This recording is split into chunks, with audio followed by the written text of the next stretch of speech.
Students, we have done first question of exercise 2.1. Now coming to question number second. Question number second is arrange the following in descending order. आपको कुछ fractions दे रखी है, दो part है, उनको किस में करना है? डिसेंडिंग ऑर्डर यानी घटते क्रम में। ठीक है, यानी कि इस सबसे पहला पार्ट देखिए क्या है, 2/9, 2/3, 8/21।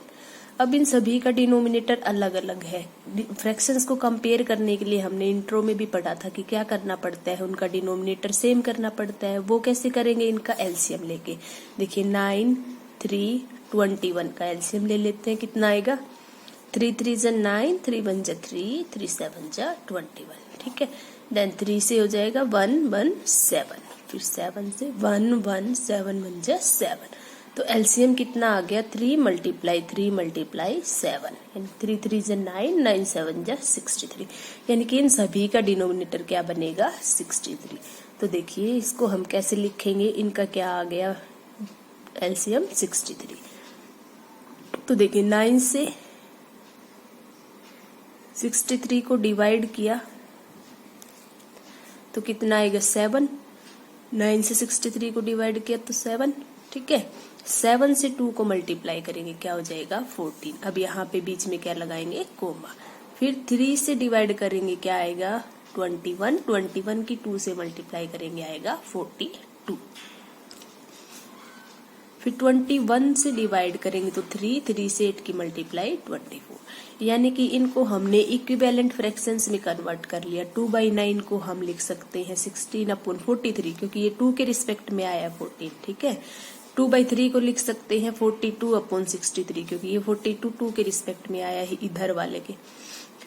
8/21 को हम लिख सकते हैं 24/63, यानी कि जब डिनोमिनेटर इनका हमने सेम बना लिया 63, तो ये फ्रैक्शंस ऐसे हो गई अब। ठीक है, इक्विवेलेंट है इनके। तो अब आप इजीली कंपेयर कर सकते हैं कि कौन सी बड़ी है। देखिए डिनोमिनेटर अगर सबका सेम है तो जो न्यूमरेटर में बड़ी वैल्यू होगी वही सबसे बड़ी होगी। सो डिसेंडिंग ऑर्डर इज, देखिए सबसे बड़ा कौन सा दिख रहा है आपको? 42/63। देन उसके बाद 24/63। घटते क्रम में लिखना है, यानी कि सबसे पहले बड़ी, फिर उससे छोटी, फिर इससे छोटी। या फिर इनको हम कैसे लिख सकते हैं, जो गिवन है उस फॉर्म में लिखना हो तो 42/63 किसके रिस्पेक्ट में आया था? 2/3 के लिए।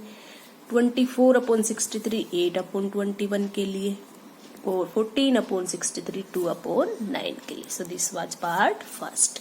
क्या किया हमने? डिनोमिनेटर सेम बनाया by taking LCM. Now come to part second. Part second भी सेम है। 1/5 है, 3/7 है, 7/10। तो सबसे पहले तो इनको इक्विवेलेंट फ्रैक्शन बनाना पड़ेगा। ठीक है, बाय टेकिंग एलसीएम। तो यहाँ पे देखिए हम 5, 7 और 10 का एलसीएम ले लेते हैं। 5 1 × 5, 7, 5 2 × 10। अब देखिए एलसीएम यही आएगा, 5 × 7 × 2, यानी कि 70। ठीक है, तो अब इनको भी वैसे ही 70 एलसीएम आ गया। 5 से जब 70 को डिवाइड करोगे आप तो आएगा 14। 14 की 1 से मल्टीप्लाई 14।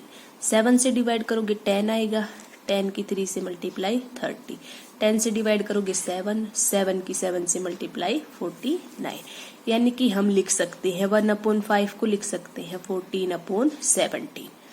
3/7 को लिख सकते हैं 30/70। 7/10 को लिख सकते हैं 49/70। तो डिसेंडिंग ऑर्डर लिखना है। So descending order of fractions is, सबसे पहले सबसे बड़ी कौन सी है? 49/70। देन उससे छोटी 30/70 एंड देन 14/70। और 49/70 देखिए किसके रिस्पेक्ट में थी? 7/10। 30/74 3/7। 14/74 1/5। So this was part first, second of question number second. Number third, question number third है in a magic square. Magic square आपने पहले चैप्टर में भी पढ़ा था, क्या होता है? The sum of the numbers in each row in each column and along the diagonals is same. ये आपको पता है क्योंकि फर्स्ट चैप्टर में आप कर चुके कि मैजिक स्क्वेयर में क्या होता है, हर रो का सम, हर कॉलम का सम और हर डायगोनल का सम क्या होता है, सेम। तो आपको एक मैजिक स्क्वेयर दे रखा है, is this A magic square, तो आपको चेक करना है।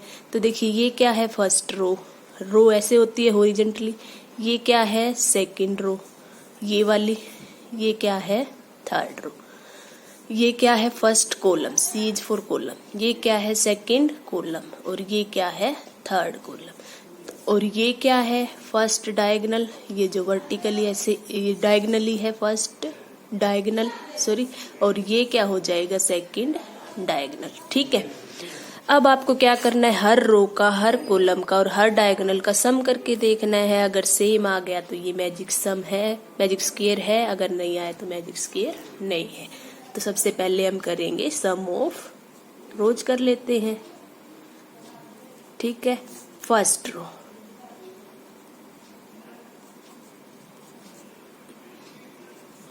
फर्स्ट रो में कौन कौन से एलिमेंट है, 4/11 प्लस 9/11 प्लस 2/11। ठीक है, यही 3 एलिमेंट्स है।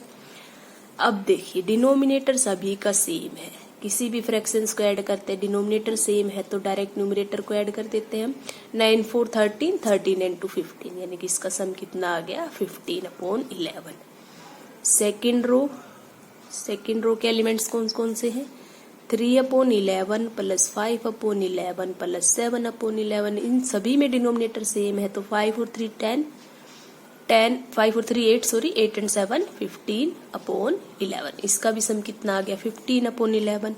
Then come to third row कितना है 8/11 प्लस 1/11 प्लस 6/11, इसमें भी डिनोमिनेटर सेम है तो 8 and 1 9, 9 and 6 15, यानी कि तीनों रो का सम कितना आ गया 15/11।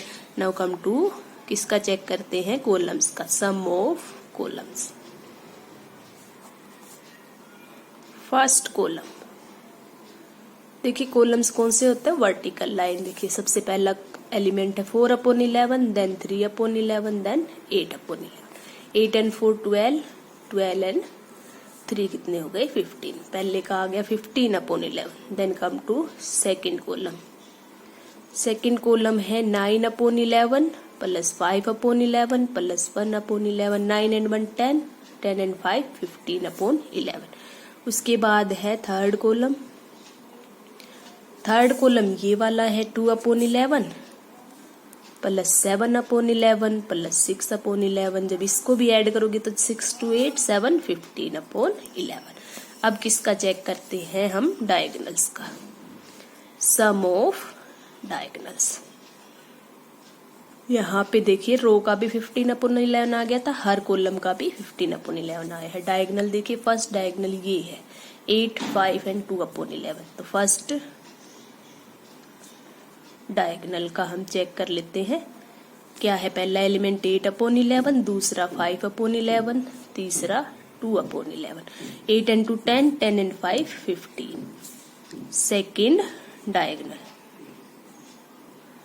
देखिए, सेकेंड डायगोनल ये है, पहला 4 फिर 5 फिर 6, तो इनको ऐड कर लेते हैं 4/11 प्लस 5/11 प्लस 6/11, 6 and 4 10, 10 and 5 15, यानी कि डायगोनल्स का भी सम कितना आ गया 15/11, यानी कि हर रो, हर कॉलम और हर डायगोनल का सम कितना आया है स्क्वायर में 15/11। So this is a magic square. तो ये स्क्वायर जो गिवन है ये मैजिक स्क्वायर है। ठीक है, this was question number 3 of exercise 2.1।